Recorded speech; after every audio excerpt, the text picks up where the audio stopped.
నన్ను ప్రేమించడానికి కుదరదు. దేవుడు ప్రేమిస్తాడు. పరిశుద్ధ గ్రంథంలో దేవుడు ఏం చెప్పాడంటే, దేవుడు అంటే లోకములో ఉన్న ప్రతి బిడ్డని ప్రేమించాడండి. అందరినీ, ఏ మతమైనా, ఏ కులమైనా, ఏ తెగైనా, ఆడైనా మగైనా, తెల్లగా ఉన్నా తెల్లగా లేకపోయినా, జుట్టు ఉన్నా జుట్టు లేకపోయినా దేవుడు అందరినీ ప్రేమిస్తున్నాడు. అంతేనా? ఈ పరిశుద్ధ గ్రంథం అదే చెప్తుందన్నమాట. చెప్పండి ఒకసారి. యేసుక్రీస్తును నమ్మడం అంటే బొట్టు తీయడం కాదు. చాలా జాగ్రత్తగా వినాలి.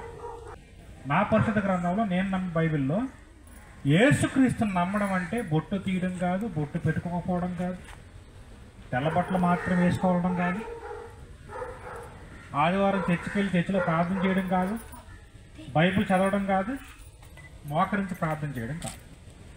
యేసుక్రీస్తుని నమ్మడం అంటే యేసుక్రీస్తుని హృదయంలో పెట్టుకోవడం. అర్థమవుతుందా మీకు? యేసుక్రీస్తు ఒక మతానికి సంబంధించిన వ్యక్తి కాదు. ఎవరు? యేసుక్రీస్తు అంటే ఒక మతానికి సంబంధించిన వ్యక్తి మాత్రం కాదు. దేవుడు లోకమును ఎంతగానో ప్రేమించాను. లోకం అంటే ఎవరు? ఇక్కడున్న ప్రతి వ్యక్తి. దేవుడే మనల్ని ప్రేమిస్తున్నాడు. ఎవరిని?